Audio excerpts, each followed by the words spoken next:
did you start in Nepal? That's where your first piece at least starts off in. Is that where the first place that you looked at? And I noticed that you did that as a co-reporting venture with the Kathmandu Post as well. How did that? Can you just sort of tell us how you started checking into that situation? Yeah, well, so we started out, we're both based in London, and we started out by looking at a lot of different countries and trying to figure out where we felt we could go do reporting. And first, Tom and I went to Cameroon, where we had more sourcing and we did a lot of work there. But before that, I had heard that in Nepal, there was this court case, this decade-old court case. And I got the legal documents, but they were in Nepali, and it was difficult to find somebody that could translate them because it was, hundreds of pages of Nepali court records. And so it took a few months to get those back. And I remember the day that we got them back, it had taken a while, and I read them and I thought, oh my God, these are the legal records we had been looking for that we thought might not exist in this case. And it just, there was the autopsy, there were witness testimonies, there was everything. It was a really exciting moment for us and horrifying because it was, very distressing. And so I went to Nepal after we had already been to Cameroon, but we led with that in part because there was just such a clear record of what had happened from both sides that we felt that was really strong. And was it pretty much that one case, or did you find that there was other similar stuff happening in Nepal?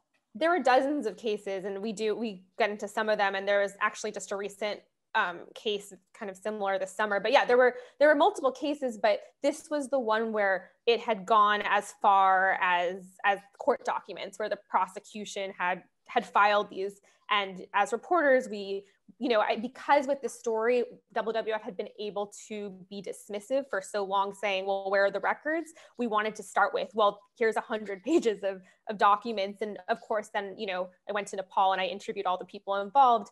And the reason we did it as a partnership is, usually oftentimes when you go to another country where you don't speak the language, you get a fixer and a translator. And in Cameroon, we did all those things. But in Nepal, we had a colleague who was working at the Kathmandu Post who introduced us to this great reporter, Searing.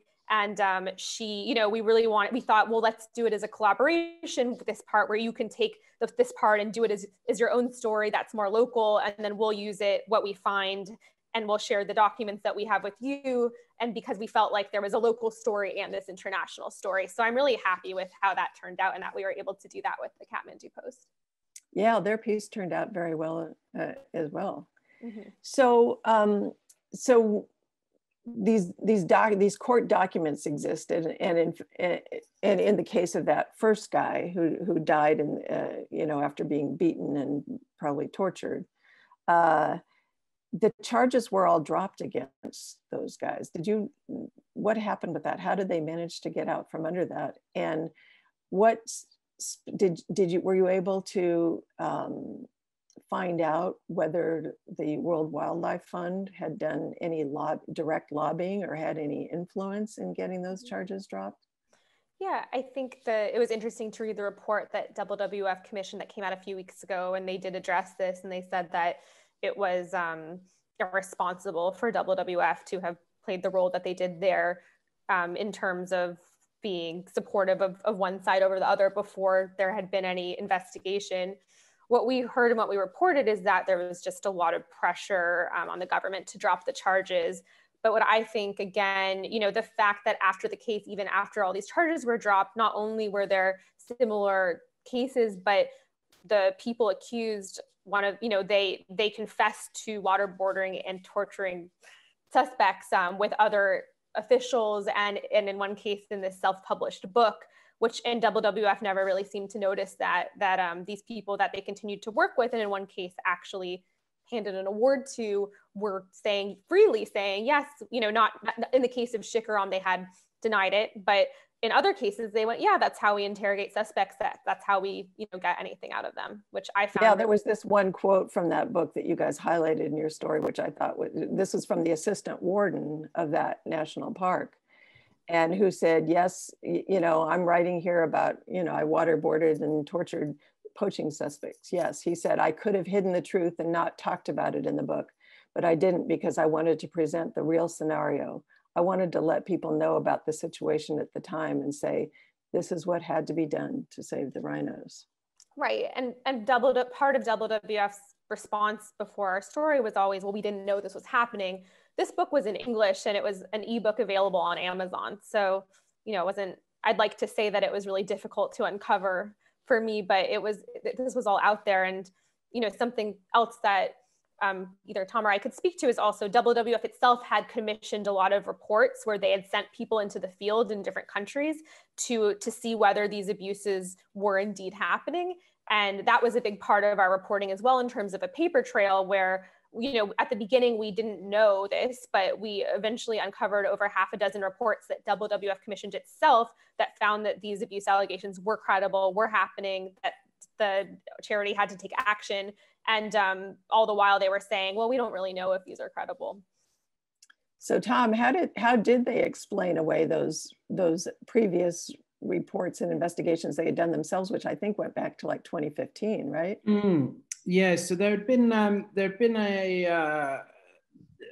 very famous case where an NGO had launched a case at the OECD against WWF, and WWF's argument publicly had always been, well, the government employs the rangers, they're not our responsibility.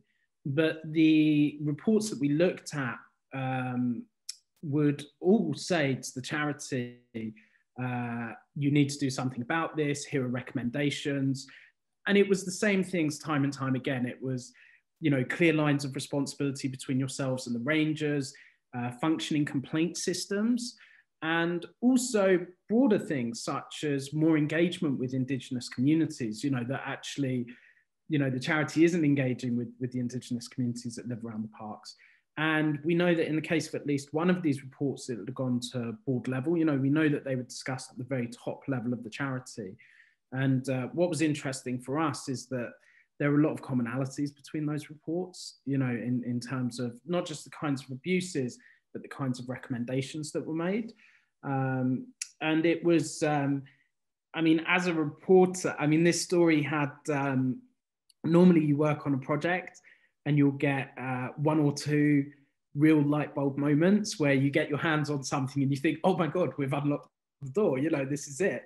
And the wonderful thing about reporting this out was that I think there were probably like 15 moments where Katie and I looked at each other and went, oh my God, we've got it,